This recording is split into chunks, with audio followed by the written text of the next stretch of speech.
Hello class and welcome to lesson 3 of React module.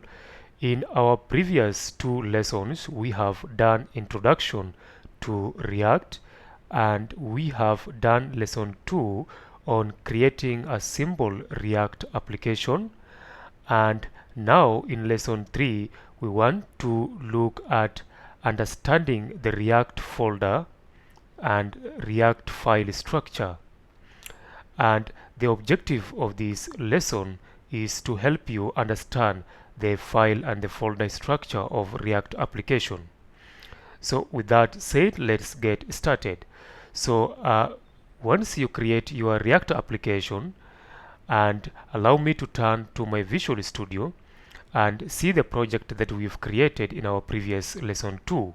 So you can see in our previous lesson 2 we created this simple React project in this folder called React App Demo, and we created an application called Job App. And now let me just run this application just to confirm that it is working before we can explore the lesson. So to run the application, we said first you need to type the command cd in order to navigate to your project directory. So I'm going to type the command cd and then the project name or the application name, Job App, and I press enter, and now I'm in my folder or the project directory. Now I can type the command npm start to start the React application. And now the React application will take some time, and then npm is going to start and launch this application in the browser. So it is launching it using a Webpack build tool, and now it is starting the development server, and now it is launching the application on port 300, and now it opens the browser automatically, and now we have our React application displayed right here. Now that everything is working, let's look at the code and explore the file and the folder structure as per this lesson. So when you create your React application, or when you create a new React application, you're going to see a structure like this. You're going to see this folder and file structures, and this you can see it in your code. So let me navigate back to Visual Studio and let me expand this folder, and now you can see once you create a new React application, by default React npm is going to create all these folder and files. So you can see we have the folder called node modules, we have the folder public, we have the folder src, and we have this file gitignore, we have this other file package.log.json, and we have this other file package.json, and the last file here readme.md. So let's take and explore each of these folders and files and explore what is the content in that folders and files. So the first folder, node modules. The node modules is a folder which contains all the dependencies that have been downloaded. You remember when we were creating a React application, it took some time to download and install the dependencies, packages and libraries. So all the packages and libraries which have been downloaded from the React repository will be stored in this folder called the node modules. And when you expand it, you're going to see the different types of modules and dependencies and packages that we have downloaded while creating this application. Now let me collapse this folder. So we're saying the next folder is the public folder. So the public folder is a folder that contains the static files. These are the files that do not change during the runtime. And one of the key files in this folder is the index.html. The index.html is the only HTML file in this React application, because we said a React application is a single page application, and a single page application has got only one HTML file. So the only HTML file is the index.html, and this file is found within the public folder. And this index file has got one HTML element, and that is the div element with an ID root. So let us explore this folder. So when you go and expand the public folder, you're going to see that the public folder has most of the static files that you don't need to change them. One of the files is the favorite icon, and then we have the index HTML file, which you don't have to change, the logo, and the logo again, and then we have the manifest.json. This is the file also which you don't have to change any of this content, you leave it the way it is. And then we have this other file, robots.txt. You also don't have to change anything there. And now when you open index.html, you're going to see that this is a normal HTML file with a normal HTML code, and when you look at it, it has this element, div element with an ID root, and this is the main element where all the components will be displayed within this element. Next is the src folder. The src folder is a folder which contains your actual React code. This is the folder where you're going to put all your coding files. So you will be using this folder more frequently than others. So this is where you will put all your components, all your CSS code, all your JavaScript code, and whatever code that you will be writing will be within the src folder.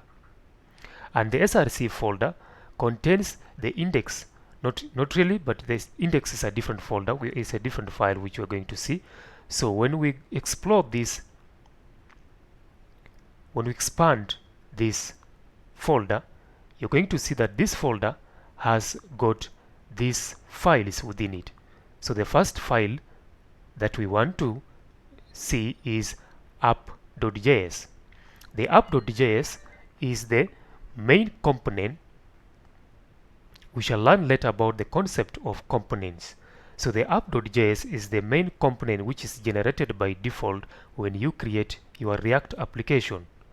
And this component, you can see it has a mixture of JavaScript and HTML code. And this is the component which has this content that is displayed in the browser. So you can see within this component we have this paragraph which has edit, which has got this text that is displayed in the browser right in this paragraph.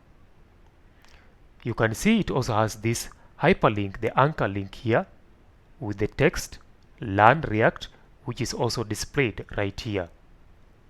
And you can also see it has this logo image, which is the image of the React logo, which is displayed right here. So if you want to change this content, you can change it right from within this file called app.js. So you can even remove this paragraph and add your own paragraph, or you can add more of this paragraph. You can even remove this image and put your own logo image, and even make any modifications that you want to make here. So here you can start writing the usual HTML code. The next file is the app.css.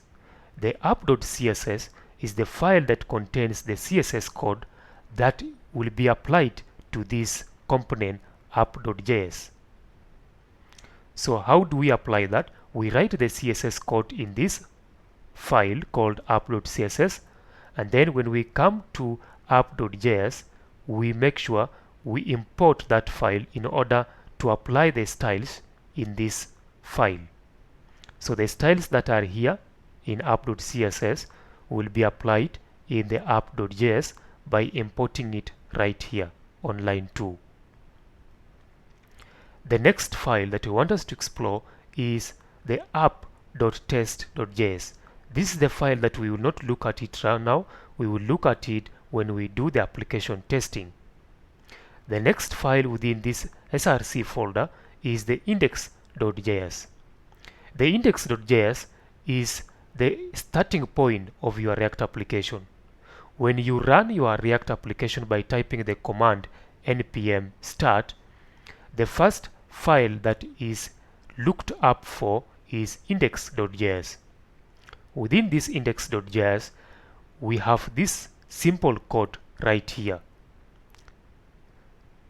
So when you look at this simple JavaScript code, what this file does is that first of all, it creates a virtual DOM, React DOM. We said React normally creates a virtual DOM. So this JavaScript code will create React DOM, and it will create it here. And then within that DOM, it will get the document. It will go to the document and get an element by an ID, and the element and ID with an ID root. And that element is right within this index file. You can see within this index file we have this diff element with the ID root, and then it will display the app component within that diff element. So the index.js is the starting point of your React application. That's the key point you need to understand. And after that, you can see there are other files here. We have the setup test. This is used for testing the application. Then we have report web vitals. This you don't have to change anything here. Then we have the logo, which you don't also have to change any of it here, right? Then the next file, let me now collapse the src file. The next file is the git ignore. The git ignore file is the file that specifies which file is to be added into the Git and which file is to be ignored. So by default, when you create your React application, React will initialize a Git repository. And once the Git repository is initialized on your project, then this file is created automatically. And this file specifies, or it lists the files that should not be added to the Git or should not be tracked by the Git. And now when you look into this file, you can see all this file will not be tracked by the Git tool. The next file, and which is a very important file, is the package.json. The package.json contains the project information or metadata, for example, the project name, the project version, and even the author. This file also contains the dependencies that have been downloaded. It tracks the dependencies that have been downloaded. So all the dependencies that have been downloaded inside the node modules are listed inside this file, and then it also lists all the scripts that are needed by your application. So later on we will look at the use of each of these scripts. Right now, the first script that you need to know is the start script. This script is the script that helps you to run your React application when you type the command npm start. And the next file is the readme file. So the readme file will help you. It contains the information about, or the description about, this project. So you can see in our notes here, we're saying that the package.json tracks the dependencies which have been downloaded into the node modules folder. It stores the scripts like npm start, npm build, and it includes the project metadata. The readme file contains the documentation or the description for that project. So by default, React will generate this file and it will provide all the documentation of that project. If you look into it, you're going to see that it has all the documentation that you need to know. And so that's all about this particular lesson. Is about to explore this file and folder structure to understand which file is used for which, and when to change the code, which file to modify. With that, I will want to wrap up this lesson at this particular point, and in our next lesson 4 we will be able to explore and understand how does the React application execute from the point of start up to when it displays in the browser. Otherwise, thank you for watching the lesson and see you in our next video.